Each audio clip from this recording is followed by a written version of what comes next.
오늘은 우리는 교회입니다 73번째 시간으로 사도행전 19장 34절과 창세기 4장 26절 말씀을 통해서 우리는 하나님 은혜로 산다, 우리는 하나님 은혜로 산다라는 제목으로 말씀을 나누겠습니다. 오늘 시 한 편을 읽어드리면서 좀 시작하려고 합니다. 여러분 잘 알고 있는 시일 텐데요, 꽃이라고 하는 시입니다. 김춘수 시인의 이 꽃 일부분을 제가 읽어드리도록 하겠습니다. 내가 그의 이름을 불러주기 전에는 그는 다만 하나의 몸짓에 지나지 않았다. 내가 그의 이름을 불러주었을 때 그는 나에게로 와서 꽃이 되었다. 내가 그의 이름을 불러준 것처럼 나의 빛깔과 향기에 알맞은 누가 나의 이름을 불러다오. 그에게로 가서 나도 그의 꽃이 되고 싶다. 우리들은 모두 무엇이 되고 싶다. 너는 나에게, 나는 너에게 잊혀지지 않는 하나의 눈짓이 되고 싶다.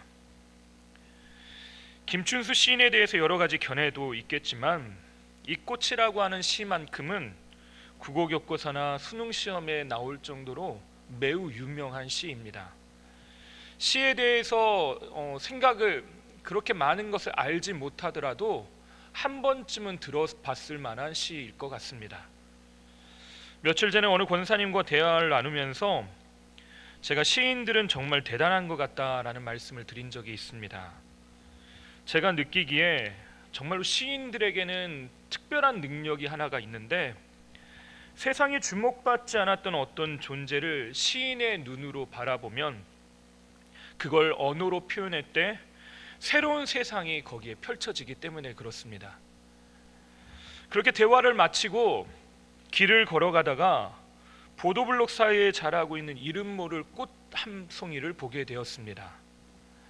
이때 자연스럽게 떠오른 시가 방금 읽어드린 김춘수 시인의 꽃이었습니다.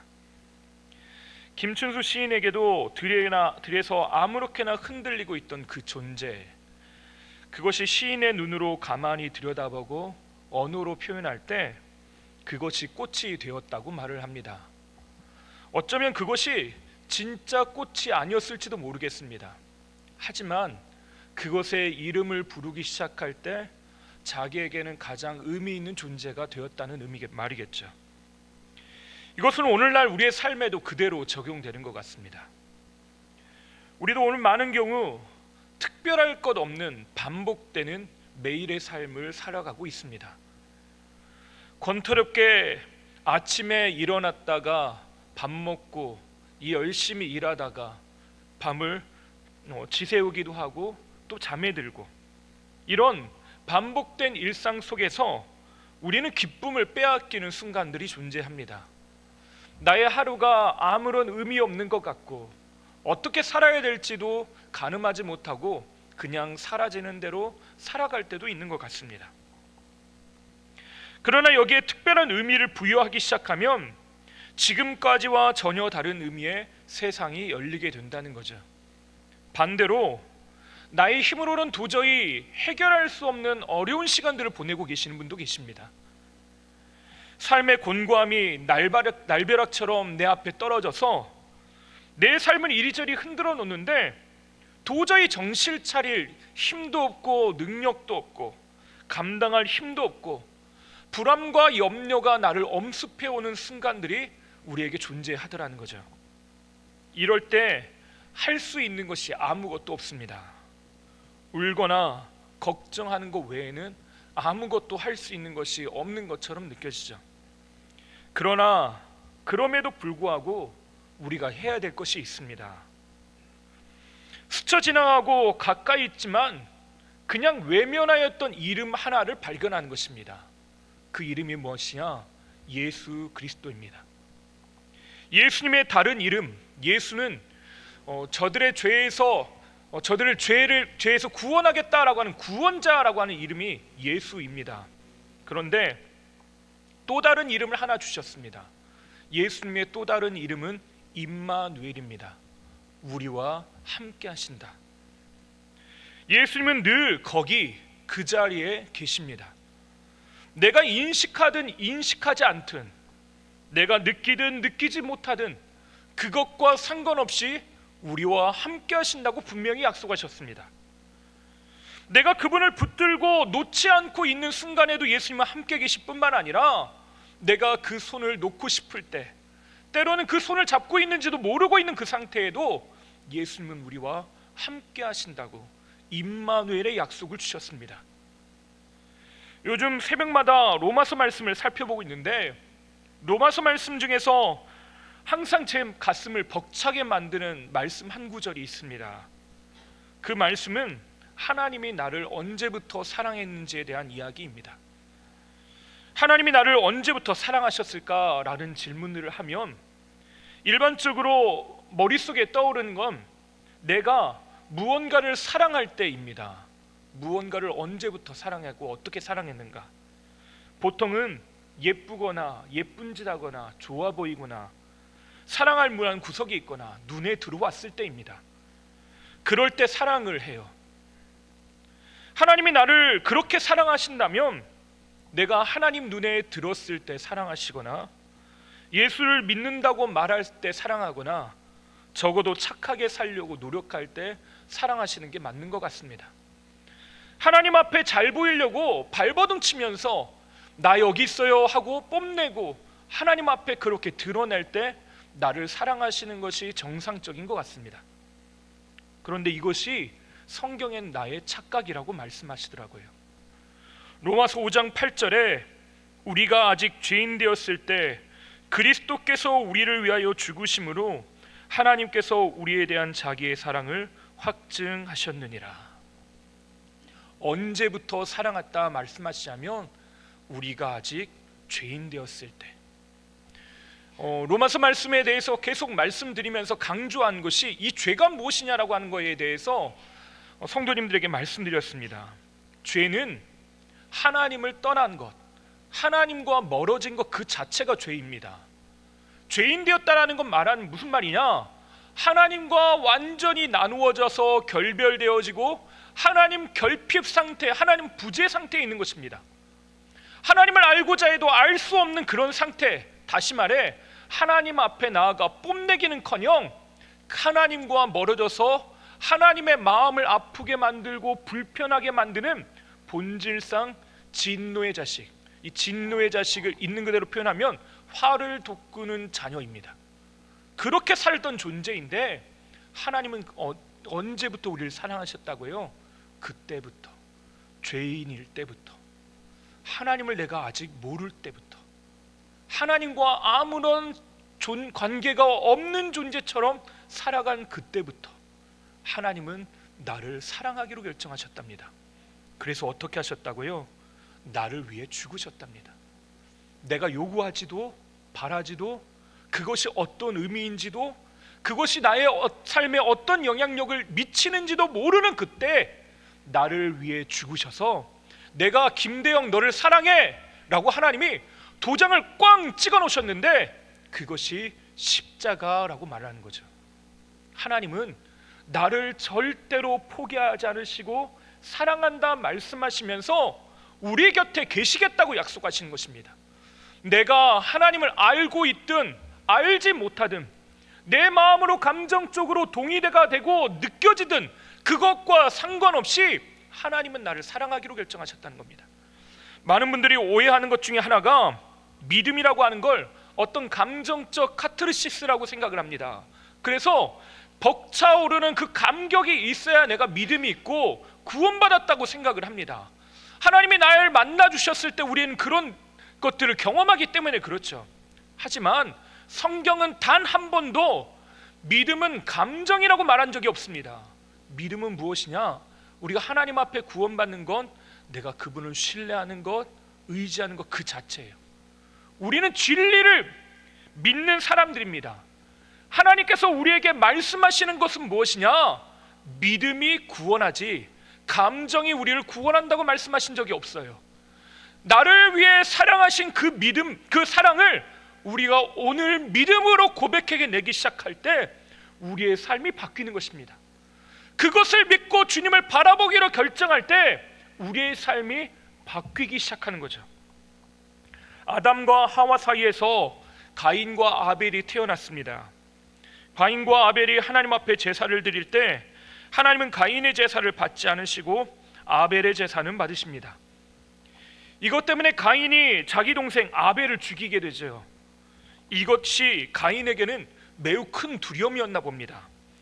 창세기 4장 13절과 14절에 보면 가인이 여호와께 아뢰되 내 죄벌이 지기가 너무 무거우니이다. 주께서 오늘 이 지면에서 나를 쫓아내시온즉 내가 주의 낯을 배웁지 못하리니 내가 땅에서 피하며 유래하는 자가 될지라 물은 나를 만나는 자마다 나를 죽이겠나이다. 내가 주의 낯을, 주의 얼굴을 뵙지 못하겠습니다. 다시 말하면 무슨 상태입니까? 하나님을 떠난 상태, 죄의 상태에 있다는 거죠. 그 결과 어떻게 됩니까? 내가 죽을까 봐 걱정하고 고민하는 죄. 내가 죽을 수 있는 존재, 연약한 존재라는 걸 말할 수밖에 없더라는 거죠. 죄인의 사람들, 죄인이 가지고 있는 문제는 뭐냐? 삶이 가지고 있는 문제 앞에서 한없이 작아지고 연약할 수밖에 없는 자기 자신을 발견한다는 거예요. 나는 연약한 존재야. 나는 죽을 수 있는 존재야. 나는 죽을 수밖에 없는 존재라고 하는 걸 인식하며 살더라는 겁니다. 이 절규에 하나님이 뭐라고 대답하셨냐? 4장 15절에 보니까 여호와께서 그에게 이르시되 그렇지 아니하다. 가인을 죽이는 자는 벌을 7배나 받으리라 하시고 가인에게 표를 주사 그를 만나는 모든 사람에게서 죽임을 면하게 하시리나. 그렇지 않대요. 하나님이 가인은 벌을 받아 마땅한 사람이잖아요. 하나님 지금 처음으로 인류 가운데 존재하는 죽음의 문제를 다룬 사람이 가인입니다. 벌을 받아 마땅한데 하나님은 그렇지 않대요. 가서 너같이 잘못한 사람은 나가서 어떤 봉변을 당해도 내가 모르겠다. 가서 너가 죽든지 말든지 네 알아서 해라. 쫓아내고 모른다 해도 아무 할 말 없습니다. 근데 하나님은 뭐라고 하셨다고요? 그렇지 아니하다. 하나님은 가인도 하나님의 백성, 하나님의 자녀라고 생각하시는 겁니다. 그래 뭘 주셨다고 해요? 가인에게 표를 주사. 이 표가요 무슨 표인지 모르겠습니다. 이따가 광고 시간이 들겠지만 손영원 목사 기념사업회에서 10월 2일에 콘서트 한답니다. 그래서 보시기 원하는 분들은 티켓을 받아 가셔야 되는데 티켓이 있어야 들여 보내줘요. 반드시 그 티켓을 가져가셔야지만 입장이 가능합니다. 근데 이 표도요 하나님이 주셨대요. 나 그 표를 받았답니다. 이 표를 들고 있으면 어떻답니까? 나는 그 죽음으로부터 면제를 당한답니다. 이 표, 이걸만 보면 이 표가 뭔지는 모르겠습니다. 근데 우리는 알고 있어요. 수요일날 여러분과 함께 말씀 나누는 것처럼 마라에서 그 샘물이 달게 변할 때 한 나무를 던졌는데 그 나무가 뭔지 몰라요. 성경에서, 구약에서. 그런데 우리는 알고 있어요. 무엇입니까? 십자가죠. 왜 알 수 있습니까? 조금 전에 읽어드렸던 로마서 5장 8절에 그 십자가가 하나님의 사랑을 확증하는 표가 되었기 때문에 그렇습니다. 우리에게도 주님께서 이 은혜를 우리에게 주셨습니다. 그래서 어떻게 한다고요? 죽임을 면하게 하시니라. 이 표를 붙드는 사람에게는 죽음으로부터 면제되는 은혜를 주신답니다. 뭐 할 때요? 내가 뭘 했습니까? 가인이 잘했습니까? 뭐 선한 행동을 했습니까? 여전히 문제투성이인 사람입니다. 하지만 하나님께서 그에게 은혜를 베푸기로 결정하시니까 그에게 어떤 일이 일어난다고요? 하나님의 은혜로 말미암아 사는 자가 됐다는 겁니다. 근데 가인의 문제가 하나 있어요. 결정적인 문제. 가인이 가지고 있는 가장 결정적인 문제가 뭐냐? 이 하나님을 신뢰하지 못하더라는 겁니다. 다시 말해 믿음이 없다는 겁니다. 믿음의 부재 상태. 하나님이 이 표를 주셨는데 정말로 사냐 마냐 걱정하고 고민합니다. 아벨의 제사는 받으시고 가인의 제사는 안 받으셨잖아요. 이 가인의 제사는 받지 않으신 이유, 아벨의 제사를 받으신 이유를 히브리서에서 분명하게 이야기하고 있는 구절이 있습니다. 히브리서 11장 4절 말씀 함께 읽어볼까요? 믿음으로 아벨은 가인보다 더 나은 제사를 하나님께 드림으로 의로운 자라 하시는 증거를 얻었으니 하나님이 그 예물에 대하여 증언하심이라. 그가 죽었으나 그 믿음으로써 지금도 말하느니라. 믿음으로 아벨은 가인보다 더 나은 제사를 하나님께 드렸다. 결정적인 차이가 뭐라고요? 믿음이래요. 가인에게 뭐가 없었답니까? 믿음이 없었다는 겁니다. 제사의 종류, 제물의 종류, 제사의 방법, 하나님은 그거에 대해서 언급을 안 하셔요. 뭐가 문제라는 겁니까? 믿음이 있느냐 없느냐. 믿음의 부재 상태에 있는 것이 가인의 가장 큰 문제라는 거죠. 가인이 지금 이것이 똑같이 반복됩니다. 하나님께서 너에게 표를 주어 죽음을 면제하겠다, 죽음을 면하겠다 말씀하셨는데 가인이 이걸 진짜로 신뢰하냐는 거죠. 진짜로 그걸 신뢰하느냐. 내가 너를 살게 할 거야, 내가 너를 사랑하고 있어, 내가 너를 인도할 거야, 내가 너를 이끌 거야 라고 말씀하십니다. 근데 가인이 이것을 믿지 못하는 것이 가장 큰 문제라는 겁니다. 수없이 광장에서 떠듭니다. 하나님이 당신을 사랑하십니다, 당신을 구원하십니다. 그런데 구원받는 것은 누구에게 허락되는 겁니까? 믿음으로 주 앞에 서는 사람에게. 모두에게 주어지는 은혜가 아니라 믿음으로 반응하는 사람에게 주어지는 은혜입니다. 하나님이 사랑하신다고 힘껏 외치는데 가인에게는요, 이 소리가요 공허하게 이 공기 중에 흩어져 버리는 소음에 불과한 소리가 되어버렸다는 거죠. 그래서 가인이 어떻게 합니까? 가인이 그 이후에 한 행동이 나옵니다. 바로 아까 읽어드렸던 4장 15절 이후에 16절과 17절을 우리 함께 읽어보겠습니다. 가인이 여호와 앞을 떠나서 에덴 동쪽 놋 땅에 거주하더니 아내와 동침하게 에녹을 낳은지라. 가인이 성을 쌓고 그의 아들의 이름으로 성을 이름하여 에녹이라 하니라. 가인이 어떻게 했다고요? 여호와 앞을 떠났답니다. 이건 상징적인 행동이 아니라 그가 가지고 있는 태도, 믿음에 관련된 이야기입니다. 하나님을 떠났대요. 성경은 이런 표현을 잘 쓰질 않습니다. 믿음의 사람들에게 여호와를 떠나 어디로 갔다 이렇게 표현을 안 써요. 이 말은 행동만을 의미하는 것이 아니라 그가 가지고 있는 믿음의 체계, 삶의 태도를 말하는 것이에요. 여호와 앞을 떠나서 뭘 했다고요? 성을 쌓고. 성은 왜 쌓습니까? 보호하기 위해 쌓는 거예요. 이 자손이 이제 가인이 자녀를 낳고 자녀를 낳으면서 뭘 하냐? 기술 발전을 가져오게 됩니다. 기술 발전 좋죠. 근데 문제는 그 기술의 발전을 어떻게 사용하냐? 남들을 이기고 남들을 지배하고 남들과 전쟁하여 싸워 승리하는 도구로 사용합니다. 아담과 하와가 범죄했을 때 하나님이 땅도 저주를 받을 것이라 말씀하셨습니다. 그래서 엉겅퀴와 가시덩굴이라고 쓴 것을 먹고 해산의 고통을 느끼겠다고 했습니다. 인간이 수고하고 땀을 흘려야지만 소산을 취할 수 있는 거예요. 근데 문제는 이 땅이 내어놓는 소산이 한정적이라는 거죠. 먹고 살다 보니까 모두가 잘 살 수 있는 건 아니더라는 거예요. 공급은 적은데 수요가 많으니까 누가 그것을 가지고 가냐? 힘 있는 사람만 이 가지고 있는 자원을 모두 다 가져가더라는 겁니다. 승자 독식 구조가 자연스럽게 만들어진다는 거죠. 결국 가인의 문화는 어떻게 되냐? 자기의 힘을 기르는 문화가 됩니다. 주먹을 불끈 쥐고 힘을 키워요. 누가 싸움을 걸면 반드시 이겨야 합니다. 지킬 수 없으면 더 힘센 놈이 나의 것을 빼앗아가기 때문에 그렇습니다.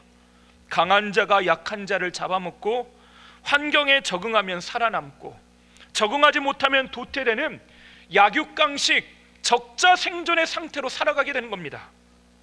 근데 가인의 문화 반대편에 있는 것이 있습니다. 바로 셋의 문화인데요. 아벨의 죽음 이후에 아담과 하와가 셋이라고 하는 아들을 낳습니다. 이 셋도 아들을 낳는데 그 아들의 이름이 특별합니다. 창세기 4장 26절 말씀 오늘 읽었던 본문인데요. 함께 읽어보겠습니다. 셋도 아들을 낳고 그의 이름을 에노스라 하였으며 그때 사람들이 비로소 여호와의 이름을 불렀더라. 여기서 에노스는 사람이라는 말인데요, 이 사람이 가지고 있는 의미는, 가지고 있는 내포하고 있는 의미는 자신의 힘을 가지고 있는 능력이 있는 능력자, 강력한 인간이라고 하는 말이 아니라 죽을 수밖에 없는 연약한 존재라는 거지. 아까 가인은 어떻게 했습니까? 가인도요, 내가 죽을까 봐 걱정합니다. 죽음의 문제, 그 문턱 앞에서 두려워해요. 가인이 취했던 방식은 무엇입니까? 힘을 기르는 거예요. 능력을 갖는 겁니다. 나의 성벽을 쌓고 나의 왕국을 만드는 겁니다. 그 왕국에서 내가 떵떵거리며 다른 그 어떤 것도 나에게 반기를 들 수 없도록 그렇게 나의 왕국을 만들어 갑니다. 그런데 이 셋은요, 자기가 가지고 있는 연약함의 문제를 다루는 방식이 다릅니다. 어떻게 했다고요? 그때 사람들이 비로소 여호와의 이름을 불렀더라. 하나님의 이름을 부르는 걸 했답니다. 가인은 죽을 수밖에 없는 존재, 연약한 존재가 되었을 때 그것을 가지고 아파하고 자기의 성을 쌓아가 자기를 보호하려고 합니다. 하지만 이 셋은요, 자기의 연약함을 인정하면서 주의 이름을 불렀다는 것이에요. 이것이 결정적인 차이입니다. 비로소 여호와의 이름을 불렀다. 하나님의 이름을 부르고 하나님 앞에 믿음을 구하고 하나님의 능력을 붙들었다는 겁니다. 이것이 오늘 우리가 나의 왕국을 만드느냐, 하나님의 나라를 만드느냐, 무엇을 부르느냐에 따라 결정적인 차이를 만들어냅니다. 이 이야기가 오늘 또 사도행전에 그대로 반복이 되고 있습니다. 우리가 3차 전도여행 중에 있었던 에베소의 이야기들을 계속 살펴보고 있는데요, 에베소에서 지금 엄청난 소동들이 일어나고 있습니다. 에베소 사람들이 섬기고 믿었던 아데미의 나라와 바울이 전하고 있는 하나님의 나라가 충돌을 일으킵니다. 이 충돌에서 사람들은 당연히 에베소의 아데미가 승리할 것이라고 믿었습니다. 아데미는 거대한 자신의 왕국을 가지고 있습니다. 세계 7대 불가사의라고 말하는 거대한 아데미 신전을 만들어 놓고 거기에 수많은 참배객들이 오가는 도시의 상징이 되었습니다. 거기서 수많은 사람들이 자기의 생명, 자기 열정, 자기 욕구, 자신의 모든 것을 쏟아내면서 아데미 신이 주는 능력, 힘을 구하고 찾습니다. 에베소 사람들이 위기의 상황에 아데미의 이름을 큰 소리로 외칩니다. 19장, 사도행전 19장 28절 함께 읽어볼까요? 함께 읽겠습니다. 그들이 이 말을 듣고 분노가 가득하여 외쳐 이르되 크다 에베소 사람의 아데미여 하니.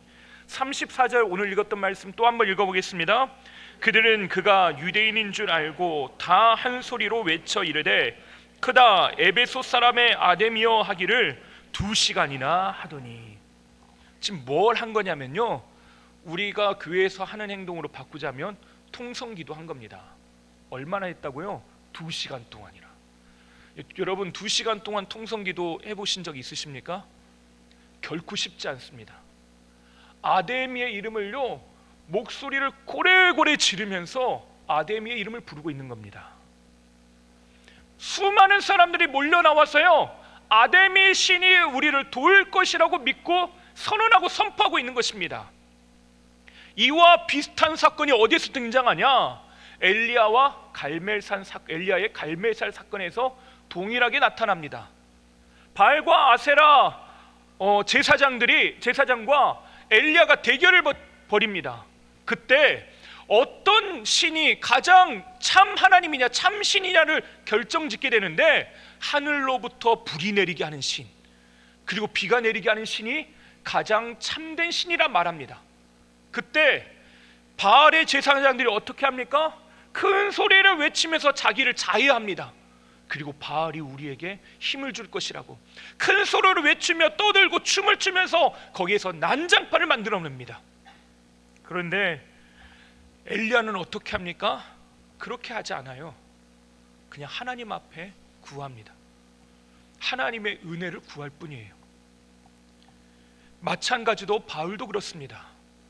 바울은 주의 이름을 부를 뿐입니다. 근데 주의 이름을 부르기 시작할 때 어떤 일이 일어납니까? 그 도시에 소동이 일어나기 시작합니다. 너희가 손으로 만든 신은 아무것도 하지 못한다. 실제로 그렇습니다. 큰 신 아데미어라고 사람들은 떠들썩하게 소리 지르고 그 신이 능력이라고 말했습니다. 그런데 여러분, 그 아데미 신은요, 지금에 와서 2000년이 지난 이후에 지금 어떻게 됐습니까? 고고학 발굴로만 발견되는 신일 뿐입니다. 지난주에 함께 한번 보여드렸죠? 고고학으로 땅을 파가지고 찾아내야지만 찾아내는 신입니다. 근데 바울이 외쳤던 예수 그리스도는 어떻습니까? 오늘날에도 이 인류를 구원하는 구원자로 영원히 우리 가운데 계십니다. 가치관의 새로운 정립이 어디서부터 시작됩니까? 누구를 부르냐에 따라, 누구를 외치느냐에 따라, 어디를 향하느냐에 따라 내가 살아가고 있는 세계, 그 삶이 완전히 뒤바뀌게 되는 것입니다. 에베소에 있지만 그 큰 신이 다스리고 있는 그 왕국, 아데미의 왕국에서 바울은 그 한가운데서 예수의 이름을 불렀습니다. 근데 그곳에 어떤 일이 일어납니까? 사도행전 19장 23절 함께 읽어보겠습니다. 23절입니다. 그때쯤 되어 이 도로 말미암아 적지 않은 소동이 있었으니, 어떤 일입니까? 예수를 주라 고백하는 일들이 그 복음이 전해지니까 떠들썩하게 그 도시를 흔들어 놓더라는 겁니다. 사람들의 마음 가운데 요동치는 마음, 이 마음의 한 구석에서 나에게 참된 은혜, 참 평안을 주는 이가 누군가라고 하는 것이 눈으로 보여지기 시작하더라는 거죠. 놀랍게도 예수를 믿으면 밥이 나오냐 떡이 나오냐, 예수 믿는다고 우리의 삶이 달라지냐, 달라지기는 뭐가 달라지냐, 사람들이 그렇게 외면하고 거절했던 그 이름, 나에게 아무것도 할 수 없다는 것이 너무나도 분명해 보이는 십자가에서 실패한 어떤 한 남자, 그 남자가요, 나의 인생 가운데 그 이름을 부르기 시작할 때 살아 역사하고 나를 사랑하고 먼지더미에서 일으키시고 나로 하여금 살게 하시는 능력이 되더라는 것입니다. 이것이 바로 복음이고 은혜입니다.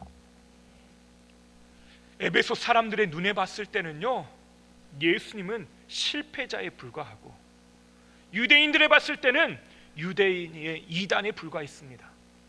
근데 그 예수 그리스도, 그 십자가가 우리를 영원하게 살게 하는 능력이 된다는 거죠. 그래서 어떤 일이 일어납니까? 19장 20절 말씀을 함께 읽어보겠습니다.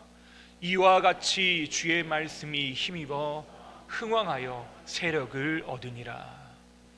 주의 말씀이 에베소 전체를 덮기 시작했다는 겁니다.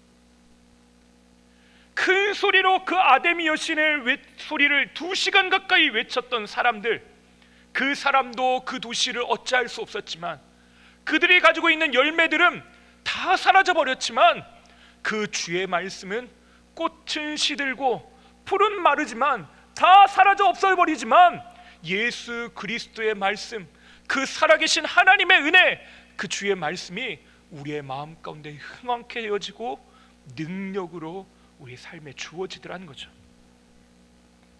아무것도 아닌 것 같은 그 예수의 이름을 부른다는 건 얼마나 큰 능력이 있는 줄 모릅니다.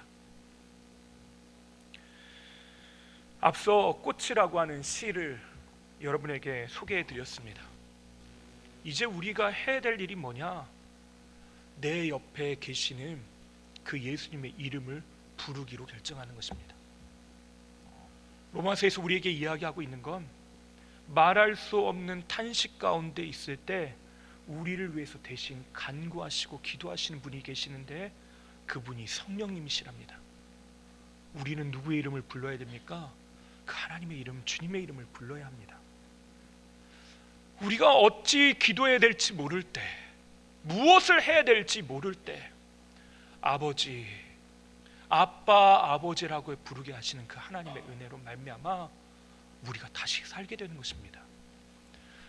예수님, 이 짧은 한마디가 우리가 살아가고 있는 삶의 환경들을 완전히 바꿔내는 것입니다. 아무것도 할 수 없을 것 같았던 내가 내 삶의 날벼락이 떨어진 것 같고 무섭게 바람 부는 그 캄캄한 밤에 내가 예수님의 이름을 부르기 시작할 때 내가 살아가고 있는 삶의 자리에 무엇이 임합니까? 하나님의 나라가 임하게 되는 것입니다. 큰 신 아데미가 이들에게 부와 영광, 명성을 얻게 하는 줄 알았습니다. 예수는 작고 초라하고 내 인생에 아무것도 할 수 없는 낯선 존재인 것처럼 보였습니다. 그런데 주 예수의 이름을 부르기 시작할 때 그의 삶이 변하고 회복되고 치유되고 자유케 되는 일들이 일어났다는 거죠.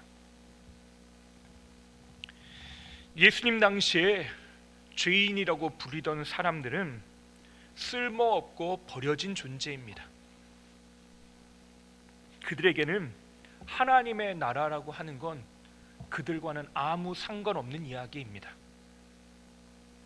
심지어 지옥의 불쏘시개 땔감으로나 쓰여질 존재, 완전히 버려진 존재입니다. 때로는 하나님도 외면하여서 버림받은 존재처럼 살아가는 수많은 무리들이 있었습니다. 안 그래도 질병 때문에 고통스럽고 힘든데 앞을 볼 수 없는 여유를 다 빼앗겨서 내가 먹고 살고자 살다 보니까 사람들에게 손가락질도 당하고 비난도 받고 참 외롭고 힘든 시기를 살아가는데 하나님도 나를 외면하고 관심 없다고 하는 거예요. 하나님도 널 포기했어. 하나님도 널 모른대. 너는 하나님하고 아무 상관없대. 고통스러운 나날이 그들에게 사무칩니다. 자신의 자녀의 문제를 놓고 아파하면서 힘겨워합니다. 직장 문제를 놓고 이것을 더 해야 되냐 말아야 되냐 거기에서 갈등합니다. 오늘 퇴사할까 말까. 이것이 오늘날의 이야기만이 아니라 예수님 당시에 그들이 겪고 있는 그들의 문제입니다. 사람들은 손가락질하고 그 사람들에게 이러쿵 저러쿵 그 사람에 대해서 평가하며 그것을 가십으로 사람들이 입에 오르내립니다. 저 사람이 잘못한 걸까? 부모가 잘못한 걸까? 저 사람은 얼마나 죄를 지었으면 저렇게 고통당할까? 사람들에겐 그것이 가십거리였습니다. 근데 예수님은 어떻게 하십니까? 그들에게 찾아가시더라는 거죠. 그들을 사랑하십니다. 아직 죄인 되었던 그때 그들을 사랑하셔서 그들에게 찾아가시는 것입니다. 근데 참 재밌는 건 바리새인들 옆에도 예수님은 계셨습니다. 사두개인들 옆에도 예수님은 계셨습니다. 심지어 헤롯과 빌라도는 예수님과 대화까지 나눕니다. 하지만 그들은 예수님을 외면하고 거절합니다. 그러나 죄인, 병든 자, 수십 년 동안 안진뱅이로 살고 삶이 망가진 채로 살아가고 있던 이들, 관계는 단절되고 끊어지고 외면받고 고립되고 외로운 삶을 살고 있던 이들, 예수님은 그들에게 찾아가실 때 그들은 어떻게 했습니까? 예수님의 옷자락에라도 손을 대기를 원하는 마음, 예수님의 이름을 부르며 다윗의 자손 예수여 나를 불쌍히 여기소서. 이 말 한마디가 그들의 인생을 완전히 바꿔놨습니다. 사람들은 그만하라고 왜요? 시끄럽다고 합니다. 해봤자 아무 소용없다고 말합니다. 너희가 아무리 소리 질러도 아무런 힘도 아무런 능력이 없다고 말합니다. 근데 예수님은요, 그들이 둘러싸고 있던 그 틈을 예수님은 비집고 가셔서 그에게 손을 내미시고 누가 나의 옷자락에 손을 대었느냐 주님은 물으시고 그들의 눈을 마주치시고 그들과 함께 하십니다. 사람들은 절대로 함께 있을 수 없다라고는 식탁의 잔치자리에 그들을 초대해 주시고 그들이 저 끝에 말석에 앉아 있는 사람이 아니라 하나님 나라의 주인공으로 하나님 나라를 누리는 사람으로 당신의 옆에서 함께 웃고 함께 떠들고 함께 마시고 함께 먹으면서 그들에게 하나님의 나라를 선물로 주시더라는 겁니다. 한 번도 경험해보지 못했던 그 하나님의 위로, 그 하나님의 은혜를 언제 경험하는 것입니까? 하나님이 베푸시는 사랑, 주의 이름을 부를 때, 주의 이름을 부를 때. 예수님은 오늘 우리에게도 찾아오십니다. 오늘도 흔하게 지나치는 이름, 예수님의 이름이 있습니다. 하지만 오늘 우리가 해야 될 것이 무엇이냐? 나의 평범한 일상 가운데 그 예수의 이름을 부르는 것입니다. 예수님 도와주세요. 예수님을 사랑합니다. 이 말 한마디가 우리의 인생을 완전히 바꿔놓게 됩니다. 하나님 나라가 우리의 삶 가운데 완전히 임하게 되는 것이죠. 천국, 가장 완벽하고도 회복과 기쁨, 평강이 넘치는 그 나라가 예수의 이름을 부르는 그 자리에 임하게 됩니다. 우리 마지막으로 우리에게 주신 약속, 사도행전 2장 21절 말씀을 함께 읽겠습니다. 누구든지 주의 이름을 부르는 자는 구원을 받으리라 하였느니라. 누구든지 어디에 있든지 어떤 상황에 있든지 어떤 가치를 갖고 있든지 높고 낮음의 위치에 있든지 병들었거나 건강하거나 상관없이 누구든지 남녀노소 누구나 불문하고 그 사람이 어리든 학식이 높든 그 사람의 학식이 없든 어리든 상관없이 누구든지 주의 이름을 부르는 자는 구원을 받으리라. 이것이 오늘 우리에게 주시는 하나님의 은혜인 줄 믿으시길 바랍니다. 이 은혜로 주 앞에 살아내면서 이 일주일간 주의 이름을 무시로 부르고 주의 이름을 붙들면서 살아가시는 저와 여러분 되시기를 주님의 이름으로 축원합니다. 기도하겠습니다. 하나님, 오늘도 주의 이름을 부르게 하여 주시니 감사합니다. 주의 은혜 앞으로 나아갑니다. 주의 은혜를 구합니다. 주님, 선하신 주의 뜻 안에 우리로 살게 하시옵소서. 하나님의 은혜 앞으로 나아가게 하시옵소서. 하나님의 살게 하시는 은혜와 능력 아래서 우리로 살게 하여 주시옵소서. 오늘 변함없이 우리에게 베푸시는 그 아버지의 은혜와 능력으로 주의 이름을 부르며 나아갈 때 아프고 병든 삶, 외롭고 힘든 삶, 내 삶의 모든 것들이 끊어져 버린 것 같은 아픈 삶 가운데 하나님을 만나고 하나님과 함께하고 주와 함께 누리는 하나님의 나라가 임하게 하여 주시옵소서. 우리의 가정에, 일터에, 자녀들의 삶에, 우리가 모든 살아가는 삶의 순간에 그 하나님의 나라가 임하게 되는 줄 믿습니다. 주여 역사하여 주시옵소서. 감사하며 예수님의 이름으로 기도하옵나이다. 아멘.